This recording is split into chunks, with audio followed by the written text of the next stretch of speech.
প্রিয় দেশবাসী, প্রিয় সরকার প্রধান এবং আমাদের প্রিয় প্রবাসী বন্ধুরা, আপনাদের কাছে আমি একটি ভিডিও দেখাবো। এই ভিডিওটি আপনারা দেখে এরপর আমি বাকি কথাগুলো বলবো। আপনারা দয়া করে পুরো ভিডিওটা শুনবেন। আপনারা যদিও নিজস্ব কাজে ব্যস্ত রয়েছেন, তারপরও আমি আপনাদেরকে এই ভিডিওটি দেখাচ্ছি। দেখুন, আমাদের কিছু প্রবাসী ভাইয়েরা রাস্তায় বসে আছে একটি বিল্ডিংয়ের পাশে, যেখানে তারা থাকতেন, যে ঘরে তারা থাকতেন, তাদেরকে ওই ঘর থেকে বের করে দেওয়া হয়েছে। তাদের ব্যাগেজ লাগেজ সব কিছু মিলিয়ে তাদেরকে বের করে দিয়েছে এবং এখন তারা এই রাস্তার উপরে বসে আছে। কোথায় যাবে, কি করবে, তারা কিছুই জানে না। এটি সৌদি আরবে ঘটেছে। 20 দিন আগে এই প্রবাসী ভাইয়েরা বাংলাদেশ থেকে গেছে। তাদেরকে যে চাকরি দেবার কথা বলে এজেন্সি নিয়ে গেছে, সেই চাকরি তো পায়নি, বরং তাদেরকে এমন একটি চাকরি দিয়েছে যেটি 8 ঘন্টার কথা বলে 12 ঘন্টা কাজ করাবে বলে তাদের উপর জোর জুলুম করা হচ্ছে। তাদের পাসপোর্টগুলি সিজ করা হয়েছে এবং তাদেরকে বলা হয়েছে এই চাকরি না করলে তাদেরকে ঘর থেকে বের করে দেওয়া হবে, তাদেরকে কোনো খাবার দেওয়া হবে না, থাকার জায়গা দেওয়া হবে না। বিষয়টি একটাবার ভাবুন, এই মানুষগুলি কোথায় যাবে? এই মানুষগুলিকে আমরা আমাদের টাকার মেশিন বানিয়ে পাঠিয়েছি। আমরা জানিও না এই মানুষগুলি আমাদের যে রেমিটেন্সের বিশাল আমাদের বাংলাদেশ ব্যাংকের মধ্যে যে রেমিটেন্সের ভল্ট রয়েছে, সেখানে কিন্তু তারা অনেক টাকা পাঠিয়ে আমাদেরকে ঠিকই আমাদের দেশকে সমৃদ্ধ করবার জন্য কন্ট্রিবিউট করবে, ভূমিকা রাখবে নীরবে নিভৃতে। কিন্তু তাদের এই দুঃখ দুর্দশাগুলি কিন্তু আমরা এক মোটেও দেখার প্রয়োজন মনে করছি না। আরেকটা জিনিস দেখুন, এই যে দক্ষিণ আফ্রিকায় বাংলাদেশির 6 বাংলাদেশির মর্মান্তিক মৃত্যু। তারা যেখানে থাকতো সেখানে আগুন লাগিয়ে দেওয়া হয়েছে এবং যে কারণে 6 জন বাংলাদেশির মৃত্যুর ঘটনা ঘটেছে। কতটা দুঃখজনক, মর্মান্তিক হতে পারে দেখুন। 6 জন বাংলাদেশি কেন, 1জন 2জন বাংলাদেশি কোথাও যদি অ্যাক্সিডেন্ট করেও মারা যায়, সেটাও কিন্তু আমাদের দেশে খবরের শিরোনাম হয় এবং এই নিয়ে বেশ আমরা উদ্বেগ প্রকাশ করি। অথচ সাউথ আফ্রিকাতে 6 জন বাংলাদেশিকে পুড়িয়ে মারা হয়েছে। কতটা মর্মান্তিক! এই 6 বাংলাদেশির পরিবারের কি হবে? তারা আমাদের দেশ থেকে গেছে আমাদের দেশকে আর্থিকভাবে স্বয়ংসম্পূর্ণ করবার জন্য, তাদের নিজেদের পরিবারকে স্বয়ংসম্পূর্ণ করবার জন্য, তাদের নিজেদের বেকারত্ব দূর করবার জন্য কতটা পরিশ্রম করে তারা। বিদেশে যারা থাকে, বিশেষ করে মিডল ইস্ট থেকে শুরু করে এই কয়েকটি দেশ, মালয়েশিয়া, তারা যে কতটা মানবিত জীবনযাপন করে আমরা কখনো ভাববার প্রয়োজন মনে করি না। আমাদের দেশে ক্ষমতায় যারা যায়, তারা প্রবাসীদেরকে মূলা ঝুলিয়ে রাখে, বিভিন্ন ধরনের সার্ভিস দেওয়ার কথা বলে তাদের সাথে প্রতারণা করে। এই প্রতারণার বাহিরে এখনও আমরা বের হতে পারিনি। আমার কাছে দুবাই থেকে আমার অনেক পরিচিত জনরাও আমাকে বলছে যে প্লিজ ভাই, আমাদের ভিসা সংক্রান্ত ভয়ঙ্কর জটিলতার মধ্যে আমরা পড়েছি। আমাদের ভিসা রিনিউ করা হচ্ছে না, যে কোনো মুহূর্তে ধরে জেলে ঢুকিয়ে দেওয়া হচ্ছে, আমাদের উপরে নির্যাতন করা হচ্ছে, আমাদেরকে দেশে পাঠিয়ে দেওয়া হচ্ছে, আমাদেরকে দেখার কেউ নেই। যারা মানে এই হাই কমিশনে চাকুরিরত থাকে, তারা সেখানকার প্রবাসীদেরকে মানুষ বলে গণ্য করে না। সেখানে শুধুমাত্র সার্ভিস দেয় আর টাকা নেয়, কিন্তু তাদের প্রতি যে একটা সেবামূলক আচার ব্যবহার এবং দায়িত্ব, দায়ভার এবং একটা যে কর্তব্য রয়েছে বাংলাদেশের প্রতিনিধি হিসেবে, কোনো দেশে সেই ধরনের কর্তব্য পালন করে বলে এখনও পর্যন্ত আমার কাছে যে তথ্য রয়েছে সেটি থেকে আমি বিবেচনা করতে পারি না। যারা হাইকমিশনের প্রধান দায়িত্বে থাকে, বিশেষ অ্যাম্বাসেডার বলুন, হাইকমিশনার বলুন, তাদের দেখা কখনোই আমাদের সাধারণ প্রবাসীরা পায় না। কে যায় ওখানে, হাইকমিশনার হিসেবে কারা যায় বা অ্যাম্বাসেডার হিসেবে কারা যায়, এই হিসেবে এইসব বিষয়ে আমাদের সাধারণ যারা মানে অশিক্ষিত বলুন, কম শিক্ষিত বলুন, বা লেখাপড়া যাদের কম জানা অথবা বেশি শিক্ষিতরাও সার্ভিস ওরকমভাবে পায় বলে এখন পর্যন্ত আমি শুনিনি। কিন্তু আমাদের সরকারের দায়িত্বটা যে পরিবর্তিত বাংলাদেশ বর্তমানে রয়েছে, এই পরিবর্তনের পেছনে আপনারা তো জানেন 24-এর আন্দোলনে প্রবাসীরা কী ধরনের ভূমিকা রেখেছিল। প্রবাসীরা জীবন বাজি রেখে নিজেরা এই আন্দোলনের সাথে কতটা জোরে সোরে সক্রিয়ভাবে সম্পৃক্ত ছিল, এটি আমি ভালো করে জানি। যারা প্রবাসে আছে, যারা ফেস দ্য পিপল আপনারা দেখেছেন, তৎকালীন সময় যখন বাংলাদেশ আন্দোলনের মধ্যে বাংলাদেশকে যখন ইন্টারনেট বিচ্ছিন্ন করার মাধ্যমে বাংলাদেশকে সারা পৃথিবী থেকে ব্ল্যাক আউট করে দেওয়া হয়েছে, বিচ্ছিন্ন করে দেওয়া হয়েছে, তখন এই প্রবাসীর আন্দোলন চালিয়ে গেছে, সারা বিশ্ববাসীকে জানান দিয়েছে এমন কোনো দেশ নাই যে দেশের হাইকমিশনে, বাংলাদেশ হাইকমিশনের সামনে আমাদের সাধারণ বাংলাদেশিরা তাদের নিজেদের পেশাকে ভুলে গিয়ে জীবনকে বাজি রেখে ঝুঁকিপূর্ণ অবস্থাতে রেখে তারা কিন্তু বাংলাদেশের আন্দোলনের পক্ষে দাঁড়িয়েছিল।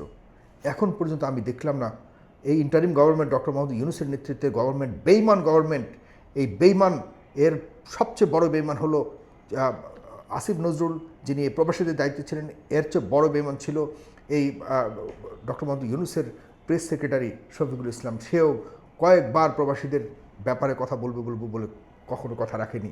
এই ধোঁকাবাজ প্রতারকদের ফাঁদে পড়ে প্রবাসীদের যে কন্ট্রিবিউশন ছিল, ভূমিকা ছিল 24 আন্দোলনে, সেটিকে একদম নিমিষ করে দেওয়া হয়েছে, সেটিকে একদম ধ্বংস করে তছনছ করে দেওয়া হয়েছে।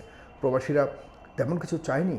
প্রবাসীরা এই বাংলাদেশকে সবসময় চায় যে এই বাংলাদেশ ভালোভাবে চলুক। তারা রাত দিন পরিশ্রম করে যে অর্থগুলি পাঠায় সেটি যাতে সঠিক পথে ব্যবহার করা হয়, এই তো তাদের চাওয়া। তারা তো বাংলাদেশ থেকে এক গ্লাস পানি খায় না, তারা নিজেদের টাকা পয়সা খরচ করে তারা বিদেশের মাটিতে যায় আর আসেও নিজেদের খরচে। মাঝখানে যে টাকাগুলি পাঠায় এগুলি আমাদের বাংলাদেশের ডলার যে রিজার্ভ করা হয় সেই রিজার্ভের মধ্যে হিট করে, আর সেই রিজার্ভ ফুলে ফেপে এত বড় হয়। আর সেই রিজার্ভের এগেনিস্টে আমরা বিদেশি ঋণ আনি, বিদেশ থেকে আমাদের দেশকে উন্নয়ন করবার জন্য আমাদের দেশের ডলারের সাথে আমাদের দেশের টাকার যে কম্পিট হয় সেটির মূল্যমান ধরে রাখবার জন্য কত বড় ভূমিকা রাখে, এটি কি আমাদের সাধারণ প্রবাসীরা জানে? তারা কি কেয়ার করে না। তারা যদি 10 টাকা লাগে বাংলাদেশে, যে 10টা টাকা আমার পরিবারের জন্য হলেই হবে, আর পকেটে আরও 20 টাকা যদি থেকে তাদের পকেটে রাখার সুযোগ হয়, সেটি রাখে না, তারা দেশে পাঠিয়ে দেয়। এই টাকা কোথায় যায়?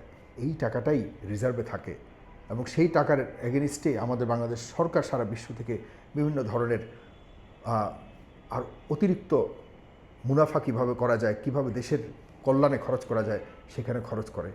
এই তো নিয়ম, আর্থিক নিয়ম। সেই অর্থকে আমাদের দেশের মুদ্রার মানকে ধরে রাখবার জন্য এবং অর্থনীতিকে সচল রাখবার জন্য প্রবাসীদের প্রতিনিয়ত যে রেমিটেন্স আসে, এবং সেই রেমিটেন্স দিয়েই কিন্তু আমাদের বাজেটের সবচেয়ে বড় ধরনের বাস্তবায়ন করা হয়। আমরা কি করছি? 2 কোটি প্রবাসী আছে, তাদের কি কোনোভাবে সঠিকভাবে মূল্যায়ন করতে পারছি? এই যে প্রথম যে ভিডিওটা দেখালাম, এই লোকগুলি কি আজকে সৌদি আরবের রাস্তায় ঘুমোলো, নাকি তারা কিছুই জানে না? 20 দিন হয়েছে তারা গেছে সেখানে, রাস্তায় তাদেরকে বের করে দেওয়া হয়েছে। কোন নিয়মে তাদেরকে একটা বিদেশের মাটিতে, কোন নিয়মে তাদেরকে একটা সঠিক পথ, সঠিক পন্থা দেখানোর প্রয়োজন আছে? এই খবর কি আমাদের ওইখানে নিযুক্ত বাংলাদেশের প্রতিনিধিদের কেউ খবর রাখার মতো মানসিকতা আছে?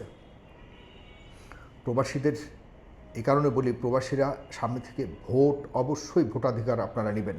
যারা আছেন, যেই দলেরই হোক, আপনাদেরকে আমি অনুরোধ করব, বিনীত আবেদন করব, আপনারা নিজেরা আগে ভোটের অধিকার আদায় করবেন। আপনারা হাই কমিশন বা এম্বাসির মাধ্যমে আপনারা ভোটার হবেন।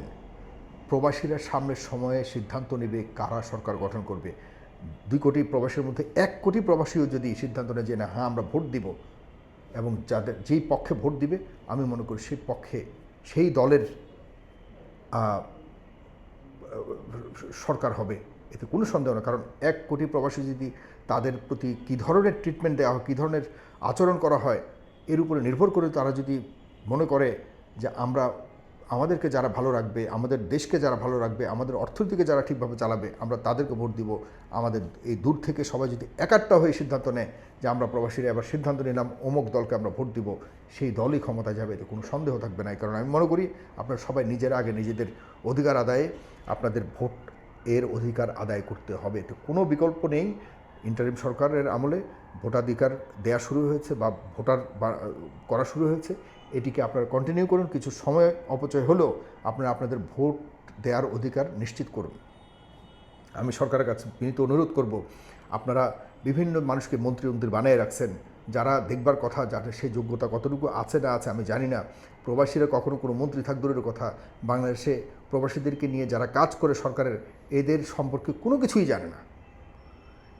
এদের বিষয়ে ওয়াকিবহাল তো থাক দূরের কথা, তাদের কাজ কি কিছু জানে না। কারণ আমাদের দেশের সবচেয়ে তুলনামূলকভাবে কম শিক্ষায় যারা গ্রহণ করেছে, তারাই দেখা যাচ্ছে সংসারের একটা বোঝা হয়ে যখন তারা শেষ পর্যন্ত দেশ থেকে যেতে বাধ্য, অথবা যারা বেকারত্বের শিকার হয়ে তাদের পরিবারের উপর বোঝা হয়ে থাকে, তারাই কিন্তু নিজ খরচে নিজের পকেটের পয়সা, নিজের পরিবারের পয়সা খরচ করে বিদেশে যায়। আহারে, কত কষ্ট তাদের। বিশ্বাস করুন, যারা দেখছেন আমার এই ভিডিওটি, আপনারা যারা কখনো বিদেশে যাননি, আমাদের দেশে যদিও প্রতিটি পরিবারের মধ্যে একজন করে বিদেশে যাওয়া অভিজ্ঞতার লোক পাওয়া যাবে, জিজ্ঞাসা করুন কতটা কষ্ট করে। তাদেরকে কি আমরা অবমূল্যায়ন করতে পারি? তাদের যে কোনো ক্রাইসিসে, যে কোনো সংকটে বাংলাদেশের এই প্রবাসীরা কিন্তু এগিয়ে আসে। তারা দেখতেও চায় না আমার দেশের রাজনীতিতে তাদের কোনো বেনিফিট পাবে কি পাবে না, তারা দেশের কল্যাণে এগিয়ে আসে। আমি সেই প্রবাসীদের পাশে দাঁড়ানোর জন্য বর্তমান সরকারকে আমি অনুরোধ করছি, এবং এই মানুষগুলির প্রতি আপনারা প্লিজ একটু হলেও দয়া দেখান। দুবাইতে থেকে শুরু করে মালয়েশিয়ার বিভিন্ন জায়গাতে যারা কাগজপত্রের ক্রাইসিসের কারণে জীবন অনেকটাই হুমকির মধ্যে পড়েছে, তাদেরকে আপনারা এম্বাসির মাধ্যমে কঠোর নির্দেশনা দিন যে তাদেরকে সার্ভিস দিন। তাদেরকে সার্ভিস দিয়ে তাদের অবস্থাটাকে একটু সহায়তা করে স্বাভাবিক করার চেষ্টা করুন। ধন্যবাদ সবাইকে দেখার জন্য। ভালো থাকবেন সবাই। সালাম।